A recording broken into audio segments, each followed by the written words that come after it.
오늘은 사도행전 15장 22절에서 35절에 있는 말씀을 가지고 사도행전 강의 50번째 건강한 신앙의 모습이라는 제목으로 말씀을 함께 나누기 원합니다. 먼저 말씀을 봉독하겠습니다. 이에 사도와 장로와 온 교회가 그 중에서 사람들을 택하여 바울과 바나바와 함께 안디옥으로 내보내기를 결정하니 곧 형제 중에 인도자인 바사바라 하는 유다와 실라더라. 그 편에 편지를 붙여 이르되 사도와 장로된 형제들은 안디옥과 수리아와 길리기아에 있는 이방인 형제들에게 문안하노라. 들은즉 우리 가운데서 어떤 사람들이 우리의 지시도 없이 나가서 말로 너희를 괴롭게 하고 마음을 혼란하게 한다 하기로 사람을 택하여 우리 주 예수 그리스도의 이름을 위하여 생명을 아끼지 아니하는 자인 우리가 사랑하는 바나바와 바울을 함께 너에게 보내기를 만장일치로 결정하였노라. 그리하여 유다와 실라를 보내니 그들도 이 일을 말로 전하리라. 성령과 우리는 이 요긴한 것들 외에 아무 짐도 너에게 지우지 아니하는 것이 옳은 줄 알았노니 우상의 제물과 피와 목매인 죽인 것과 음행을 멀리할지니라. 이에 스스로 삼가이면 잘 되리라. 평안함을 원하노라 하였더라. 그들이 잡혀가라고 안디옥에 데려가 무리를 모은 후에 편지를 전하니 읽고 그 유려한 말을 기뻐하더라. 유다와 실라도 선지자라 여러 말로 형제들을 권면하여 굳게 하고 얼마 있다 평안히 가라는 전송을 형제들에게 받고 자기를 보낸 사람들에게로 돌아가되 바울과 바나바는 안디옥에 유하며 수다한 다른 사람들과 함께 주의 말씀을 가르치며 전파하니라. 아멘. 기도하겠습니다. 하나님, 오늘 시간도 바울과 바나바를 통해서 이방인들의 잘못된 전하는 모습을 바로잡고 그들에게 다시 예수 그리스도를 온전히 가르쳐주는 그런 모습들을 보게 됩니다. 사실 이 일이 쉽지 않은 일이지만 바울과 바나바는 주님 앞에 생명을 바친 자들에게 그것이 가능했던 것을 보게 됩니다. 우리가 이들의 모습을 보면서 우리 자신도 바울과 바나바와 같은 존재들이 되어서 우리의 삶을 통해 힘들고 어려운 사람들에게 또 진리를 모르는 사람들에게 올바른 복음을 전할 수 있는 믿음의 심령을 낼 수 있도록 붙잡아 주옵소서. 감사드리며 예수님의 이름으로 간절히 기도합니다. 아멘. 지난주에 우리가 살펴본 바와 같이 예루살렘 공회에서 얻은 결과를 이방 사람들에게 전한 내용이 오늘 본문에 기록되어 있습니다. 바울과 바나바가 사실은 복음을 전하면서 많은 일들을 보고했을 때 유대 사람들이 그들을 고소했습니다. 그리고 그에 대해서 베드로가 증거를 하고 지난 시간에 우리가 살펴본 것과 같이 예루살렘 교회의 제1대 감독인 야고보가 덕스럽게 어느 한쪽에 치침 없이 가장 요긴한 결론을 내려주는 것을 보게 됩니다. 그리고 다행히도 이 야고보의 영적 권세와 권위에 모두가 순종했습니다. 여러 가지 분류했던 것처럼 사실은 이것이 옳다 그르다 판단할 수 있었지만 거기에 있었던 사람들의 모습을 보면서 우리가 성숙한 시장이 과연 뭘까라는 생각을 하게 됩니다.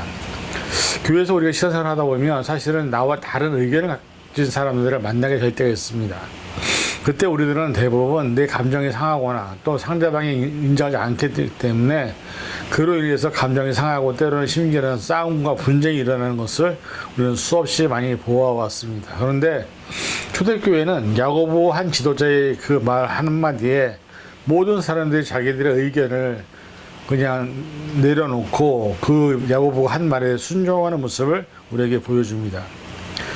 자기가 스스로 자기 자신을 내려놓고 양보하는 마음이 있었기 때문에 그리고 그것을 조금이라도 잘못된 것을 여기지 않았고 또 자신의 의견이 무너졌다거나 깎였다거나 그런 생각하지 않고 오히려 조금씩 양보하면서 결국은 야고보가 했던 말에 대해서 전부가 동의가 되어 예루살렘 공회가 하나의 모습을 이루는 것을 보게 됩니다. 사실은 이 식사 문화에 대한 것을 양보하고 있지만은 특히 바울과 바나바가 속했던 사람들이 했던 그 복음에 대한 내용, 특히 할례에 대한 것은 사실은 우리가 어떤 면에서 보면은 율법적으로는 할례를 받아야만 되는 것이지만 이방인들에게 율법에 대한 것을 강요함으로 해서 그 사람들이 예수님께 다가오는 것이 더 힘들어질까봐 그것을 염려했을 때 이 할례의 문제도 그것을 고집했던 사람들이 그냥 받아들이는 모습을 보게 됩니다. 할례 문제에 대해서 유대 사람들의 몫이라고 생각을 했었고, 사실 그것이 그들에게 가장 중요한 전통이었기 때문에. 근데 중요한 것은 뭐냐면 그것이 서로가 서로 양보를 했다는 것이죠. 사실 교회가 일치해야 된다. 그리고 일치라는 어떤 플레이를 갖고서 많은 사람들이 같이 의견을 내세울 때가 있는데, 이 내세울 때 자기 주장만 내세우게 되면 일치를 할 수가 없습니다. 그래서 어떤 것이든지 간에 서로 양보를 할 때, 그리고 조금씩 물러설 때 결국 거기서 합의점이 찾아지고 그것에 대해서 그 공동체가 좀 더 발전하게 되죠. 교회에서 당회를 하게 되고 재직회를 할 때 안건이 설정이 되면 대부분 그 많은 안건과 어떤 상황에서 자신들의 의견이 묵살되거나 또 자신들의 의견을 받지 않을 때 그로 인해서 교회 안에서 큰 소리가 나기도 하고 싸움이 일어나는 경우를 우리는 수없이 많이 보았습니다. 그런데 우리가 잘 알다시피 가정도 부모와 자녀가 있어도 하나의 일치를 이루기 쉽지 않습니다. 하물며 교회라는 공간은 서로 다른 배경과 다른 상황 속에서 자라온 사람들이 모인 곳인데, 그곳에서 하나의 일치를 이룬다? 이것은 거의 불가능한 일이 아닐까. 아무리 옳게 생각되는 의견이라 하더라도 100% 자기 의견을 관철내기를 원하고 그것이 바른 것이라고 믿고 있다고 한다면 결코 하나가 될 수 없음을 우리는 볼 수가 있습니다. 그래서 사실은 우리가 어떤 한 공동체에 들어갔을 때 그것이 불합리하고 우리가 뜻에 맞지 않고 우리 생각에는 옳지 않다고 여길지라도 그것이 어떤 회사의 방침이거나 교회의 방침이거나 그럴 때는 그것을 따라가 주는 것이 그 교회 공동체가 한 건 없이 나아갈 수 있는 것인데, 그것을 계속 걸고 넘어지게 되고 그것을 어떻게 보면 내 의견을 관철시키려고 싸우게 되고 그렇게 되다 보면 결국에는 여러 가지 많은 문제가 생길 수밖에 없다는 것이죠. 특히 교회는 그렇습니다. 그래서 저희 교단 같은 경우는 추구하는 것이 그것입니다. 본질에는 일치를, 비본질에는 자유를, 매세에는 사랑으로. 성경에 나타난 예수 그리스도에 대한 하나님의 복음에 대한 가장 본질적인 문제에 대해서는 하나를 이루자. 그리고 그 외에 다른 문제들, 좀 사소한 것들, 부수적인 것들에 대해서는 자유를 주자. 그리고 모든 사람들이 사랑으로 하나를 할 때 우리가 하나님 안에서 한 형제라고 할 수 있지 않을까. 여러분, 사실 신앙적인 상황에서 하나가 된다는 것 절대 쉽지 않습니다.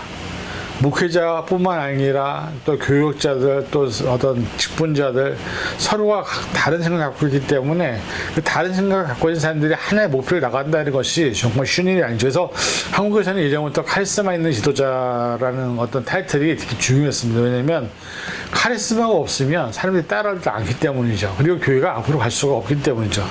근데 정말로 카리스마가 있는 것이 좋은 것일까? 그 카리스마 하나 때문에 수많은 이단들이 생기고 수많은 잘못된 종교들이 생기고, 예수님이 이 땅에 오셔서 우리에게 보여주신 가장 좋은 모습은 뭐였냐면 낮아진 모습, 우리와 똑같은 모습으로 똑같은 식사 자리에 앉아 계시고 우리의 발을 씻겨주셨던 모습인데, 지금 교회의 모든 모습은 카리스마 있는 지도자나 어떤 영적인 지도자 한 사람에 의해서 모든 것이 이끌려가는 시대에 우리는 놓여있다는 것을 보게 됩니다. 그래서 사실은 그것이 과연 예수님의 우리에게 보여주신 섬김의 모습, 발을 씻기는 어떤 종의 모습일까? 여러분, 신앙 문제 안에서 아니면 또 생활 안에서 사람은 누구나 다 자기 생각들이 있습니다. 자기가 살아온 경험들이 있습니다. 자기가 아는 지식이 있습니다. 근데 이것들이 완전하지는 않습니다. 다 부분적인 것입니다. 그런데 우리가 그것에 대해서 우리가 서로 같이 이야기를 할 때 상대방은 인정해주고, 아, 나도 그것에 공감한다. 그러나 내 의견은 이렇다. 이것이 서로 다르다는 것을 우리가 인정하자라고 얘기하는 것이 아니라 그 문제 하나 때문에 서로 싸우고 또 토를 달고 뭐 서로 삿대질을 하고 그러면서 교회를 떠나게 되고 교회가 깨지고 하는 모습을 우리는 수없이 많이 보면서, 오늘 본문에 나타났던 예루살렘 공회가 우리에게 보여준 모습은 지도자 한 사람인 야곱에 의해서 내려진 결론에 대해서 이방인들이나 유대인들이나 다 그것을 수긍하고 같이 하나 일치됐다는 것은 바로 그들이 성숙한 신앙을 가졌기 때문에 가능했다는 것입니다. 그리고 그것을 합의된 그것을 이제는 이방 교회에게 알리게 됩니다. 근데 알릴 때 이 사람들이 말로만 전하지 않았습니다. 편지도 전했습니다. 사실 이 사람들이 갖고 있었던 여러 가지 많은 교리들, 그 다음에 여러 가지 많은 상황들이 대부분 우리가 이렇게 따지고 보면 참 사람이 지키기 어려운 것임을 다시 한번 우리가 보게 됩니다. 그런데 중요한 것은 뭐냐면 이 사람들이 그들의 결정된 어떤 하나의 합의문을 말로 전했을 때 그것이 사람들에 의해서 계속 전달이 되겠죠. 그러나 그것이 때로는 여러분 우리 게임 하다 보면 그런 게 있습니다. 한 사람이 앞에서 어떤 상황을 뒷사람이 얘기를 합니다. 그리고 그 뒷사람은 그 뒷사람 얘기를 하죠. 이게 맨 끝사람이 갔을 때 처음에 나왔던 단어나 상황이 맨 뒤에 가면 전혀 다른 단어나 다른 상황으로 바뀌어진 것을 우리는 게임에서 수없이 많이 보았습니다. 이게 왜 그러냐면 사람이 입에서 입으로 전달될 때 거기에 그 사람의 생각과 그 사람의 어떤 것이 더해지고 또 빼지고 그러면서 본래 있었던 것들이 변질되는 것을 보게 됩니다. 그래서 예루살렘 교회가 택했던 방법이 뭐냐면 편지였습니다. 사람들의 말로도 전하지만 편지를 통해서 이 사람들이 이방 교회에게 어떤 문제가 있을 때 이렇게 하라고 하는 어떤 하나의 지침들 그리고 상황들 안에서 우리가 어떤 모습으로 하나님 있어야 되는지를 전달하는 것을 통해서 이 사람들은 말과 편지로 그렇게 하나님의 복음을 다시 정립하는 모습들을 보게 됩니다. 사실 말이라는 것은요, 우리가 감정에 따라서 수없이 다르게 나타날 수 있습니다. 그런데 글은 다릅니다. 글을 쓰고 난 다음에 그것을 다시 고칠 수 있는 부분이 있기 때문에 글로 쓰는 것이 오히려 내 상황과 환경을 좀 더 자세하게 디테일하게 볼 수 있는 것이죠.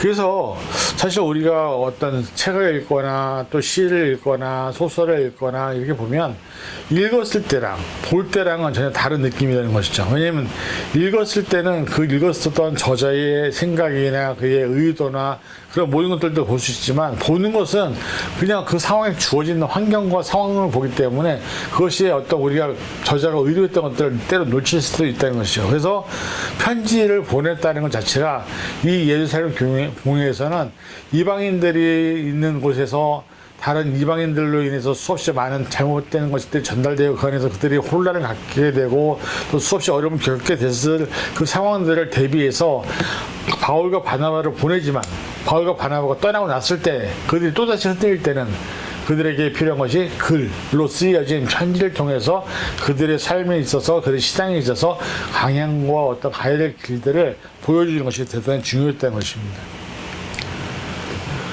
오늘 우리가 사실은 이 구전이라는 것이 예수님의 제자들도 왜 이 복음서를 썼을까요? 사실 그들이 예수님을 직접 보았습니다. 함께 3년간 공생애를 지냈습니다. 예수님의 죽음 이후에도 그들은 자신들의 삶에 주어진 상황은 정말 깨끗하게 잘 살았습니다. 그런데 문제가 있습니다. 사람의 기억이요, 나이가 들면 들수록 시간이 지나면 지날수록 변질되어 간다는 것이죠. 그래서 사실은 수많은 제자들이 자신들의 이름으로 복음서를 기록을 남긴 이유가 자신들의 기억이 사그라지고 변질되기 전에 글로 정리를 해서 이것이 전달될 때 예수님의 온전한 사역이 그대로 전달될 수 있는 것이지, 때로는 우리는 사실 사람들의 어떤 생각이나 그것에 따라서 변질되는 것을 우리는 수없이 볼 수 있지 않습니까? 10년이 지나고 20년이 지나면 아무리 좋은 기억을 가진 사람도 자기가 그때 일을 정확히 기억한 사람들이 별로 없다는 것이죠. 그래서 사실은 글로 쓰여지는 것이 대단히 중요하다는 것이죠. 그리고 여기에 뭘 보냈습니까? 글과 함께 바나바와 바울을 보냈습니다. 말로만 하는 것이 아니라 글로 갖고 왔고 그 다음에 사람도 보냈습니다. 그리고 그 사람들이 바로 그 모든 복음의 내용에 경험했던 사람들이었습니다. 바울과 바나바는 자신들에게 주어진 가장 위대한 사역, 이방인들의 교회에 가서 그 교회를 정착시키고 안정화시키는 것, 그 안에서 여러 가지 많은 이방 풍습이나 여러 가지 잘못된 법들이나 잘못된 교리들이 들어오는 것을 막는 것, 그리고 그 안에서 온전한 그리스도의 복음의 순수성을 유지하기 위해서 바울과 바나바를 예루살렘 교회에서는 보내게 된다는 것이죠. 사실 우리가 함께 이것을 살펴보면서 느끼는 것이 뭐냐면, 사람에게 필요한 것은 정확한 전달이 필요하다는 거죠. 우리가 성경을 볼 때도요, 성경을 글로만 잘못 해석하면 이상한 길로 빠지고 이때에 많이 빠지게 됩니다. 특히 요한계시록 같은 경우도 우리가 잘못 이해해서 수많은 사람들이 이때에 빠진 경우가 많습니다. 근데 여러분, 우리가 그래서 글도 정확히 알아야 되고 그 글 저자를 정확히 의도도 파악해야 되는 것입니다. 사실은 이 예루살렘 공회가 글로 보내고 사람의 말로 보내고 바나바 바울을 보냈던 이유는 자신들이 결정한 그 결정문이 사실은 많은 지역에 있는 유대 교회에 세워진 이방인들의 어떤 교회 안에서 자신들과 똑같은 모습으로 세우기를 바라서 말과 글과 사람을 보내서 결국은 그 일들을 했던 것을 보게 되죠. 오늘 저와 여러분들이 지금 그런 일들을 하고 있는지 한번 돌아보아야 합니다. 내가 예수 그리스도의 편지라고 얘기하고 있습니다. 성경은. 그러니까 결국은 나의 삶을 통해서, 나의 말을 통해서, 나의 행동을 통해서 예수 그리스도가 전달되는 겁니다. 근데 거기에 예수님이 전달되어야 되는데 혹시 내가 전달되고 있는 것은 아닌지, 내 생각이 전달되고 있는 것은 아닌지, 내 의지나 내 뜻이 전달되고 있는 것은 아닌지 돌아봐야죠. 왜? 예수님의 편지는 예수님이 주체이고 예수님을 전달하는 도구일 뿐인데 우리가 도구로서의 사명을 망각하고 그 안에서 내 뜻과 내 의지를 전달하게 되면 예수님 없는 것이 될 수밖에 없다는 것이죠. 그러면 이것은 이단과 다를 바가 없습니다. 이단이 왜 이단입니까? 성경의 본질을 벗어난 존재들이기 때문에 이단인 것입니다. 다른 이자를 쓰잖아요. 마찬가지로 우리가 예수 그리스도를 전해야 되는데, 복음을 전해야 되는데, 복음은 전하지 않고 자꾸 내 의를 드러내고 나 이런 사람이야, 그 다음에 뭐 나를 통해서 어떤 것이 이루어져, 내가 얼마나 중요한 사람인지 알아, 이런 식으로 다르게 전달이 된다고 한다면 이미 우리는 이단이 될 수밖에 없다는 것을 본문에 기억하고 있습니다. 오늘 우리의 상황에서 교회가 왜 하나가 되지 못할까? 왜 일치가 안 될까? 여러분, 제가 가장 좋아하는 말 중에 하나가 뭐냐면 사랑이라는 정의를 내린 단어가 있습니다. 사랑은 서로 마주보는 것이 아니라 서로 한 곳을 함께 바라보는 것이다라는 말을 저는 되게 좋아합니다. 마찬가지입니다. 부부가 결혼했으면 그 부부가 서로를 바라보면요, 단점밖에 안 보입니다. 서로 이거 고쳐라, 이거 고쳐라, 이렇게 해라, 저렇게 해라. 근데 부부가 가야 될 어떠한 목표점을 정하고 그 목표를 향해서 함께 바라볼 때, 그때 부부는 함께 공동체로서 그곳에 가게 됩니다. 교회도 마찬가지입니다. 교회는 바울이 말하죠. 예수 그리스도를 바라보자. 예수님만 바라보면 됩니다. 그다음에 예수님이 보여주신 삶의 모습 안에서 모든 것들을 찾으면 됩니다. 해답을 찾으면 됩니다. 그런데 우리가 자꾸 예수님이 아닌 다른 곳에서 자꾸 해답을 찾으려고 하고, 예수님이 아닌 다른 곳에서부터 우리가 뭔가를 찾으려고 하다 보니까는, 그걸 얻으려고 하다 보니까는 교회가 깨지고 무너지고 사라지는 것이 아닐까. 지금 많은 교회들이 사라지고 있습니다. 유럽교회 이미 옛날에 다 죽었고요.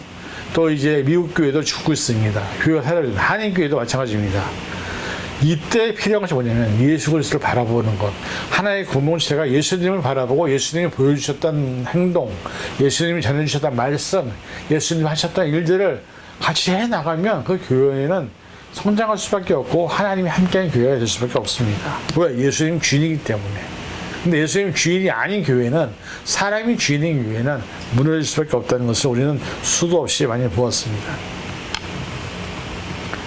그리스도 한 분을 위해서 자랑할 것이 바울이 그러죠. 내가 자랑할 것은 예수 그리스도의 십자가 외에 자랑할 것이 없다는 말입니다. 오늘 성숙한 신앙이 뭘까? 다른 것이 아닙니다.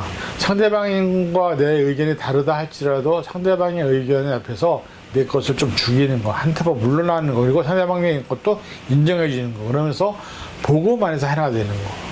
이것이 성숙한 신앙입니다. 그리고 가장 중요한 것은 뭐냐면 그리스도의 장성한 분량에까지 자라나기 위해서 우리가 예수 그리스도의 십자가 외에는 자랑하지 않는 것.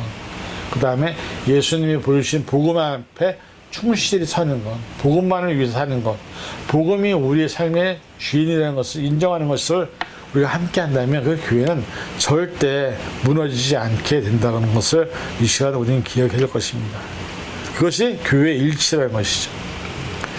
수많은 시간 동안에 사람들이 분쟁을 해도 해결되지 않는 문제들이 많이 있습니다. 역사적으로도 지금도 고대에서부터 지금까지도요, 서로 해결되지 않는 문제들이 많이 있습니다. 왜 그런지 아십니까? 서로 자기 양보를 안 합니다. 자기 주장이 옳다고 얘기합니다. 내가 믿는 것이 전부라고 얘기합니다. 그러나 일치를 하기 위해서 중요한 것은 뭐냐면 이 하나님의 복음 안에서 우리는 예수 그리스도로 채워야 하는 것입니다. 예수 그리스도의 십자가 외에 다른 것을 채울 필요가 없습니다. 그것만 채워지면 저와 여러분들은 그리스도 안에서 하나 될 수 있음을 기억해야 됩니다. 가정에서도, 사회에서도, 교회에서도, 나라에서도 우리가 예수 그리스도의 십자가 하나로 묶일 때 우리가 일시의 연합을 이룰 수 있다는 사실을 오늘 예루살렘 교회는 우리에게 보여주겠습니다. 그리고 우리가 해야 할 일은 우리가 들은 복음을, 우리가 배웠던 예수님을 말과 글로 전달하는 것, 다른 사람들에게. 그래서 그 사람들이 예수를 온전히 알게 하고 내가 믿는 예수를 그들도 믿게 하는 것, 내가 알고 있는 예수를 그들도 알게 하는 것을 하는 사명이 저 여러분에게 있음을 오늘 본문은 우리에게 이야기해 주고 있습니다. 여러분, 사실 우리는 참 연약한 존재이고 부족한 존재입니다. 그러나 한 가지 기억할 것은 예수 그리스도의 십자가로 말미암아 저와 여러분들은 구원받았습니다. 그리고 하나님 안에서 우리는 하나님의 자녀입니다. 그리고 우리는 십자가의 보혈로 말미암아 한 형제가 되었습니다. 예수 그리스도의 지체가 되었습니다. 머리 대신 예수 그리스도 밑에 우리가 다 지체로서 존재한다는 것이죠. 그래서 우리가 하나가 될 때 예수님이 하나님의 영광만이 드러나게 된다는 것을 기억하시고, 저와 여러분들이 이제부터 일치되기 위해서, 하나 되기 위해서 우리가 함께 노력하시고, 또한 우리의 삶에서 하나님의 능력과 은혜를 함께하는 것을 바라볼 수 있게 도와주시고, 그래서 정말 저희들이 어떤 누구에게든지 간에 피스메이커로, 어떤 트러블 메이커가 아니라 내가 그 자리에 있을 때 그 자리가 일치하는 예수 그리스도 말미암아 하나가 되는 그런 자들이 되어서 하나님의 능력과 하나님의 사랑을 경험할 수 있는 그런 저와 여러분이 될 수 있기를 주님의 이름으로 간절히 축원을 드립니다. 기도하겠습니다. 사랑해 주님 감사합니다. 우리는 연약하고 부족하지만은 오늘 본문은 우리에게 두 가지를 말합니다. 일치하는 것, 예수 안에서 일치하는 것, 그것은 서로가 서로에게 서로 다름을 인정하고 내 것을 내려놓았을 때 가능하다는 것을 알게 합니다. 우리 모두가 그런 성숙한 시장이 되어서 예수님 안에서 하나 될 수 있는 공동체를 될 수 있도록 붙잡아 주옵소서. 또 한 가지는 저희들이 말과 글로 복음을 전하는 것이 얼마나 중요한지를 배웠습니다. 우리가 들은 복음을 온전히 증거할 수 있게 하시고, 우리가 경험한 예수 그리스도를 증거해서 글로 남겨서 우리 후대들에게 그것을 남길 수 있는 믿음이 되어서 하나님의 능력과 사랑을 경험할 수 있는 믿음의 10년을 될 수 있도록 붙잡아 주시옵소서. 감사드리며 예수님의 이름으로 간절히 기도하옵나이다. 아멘.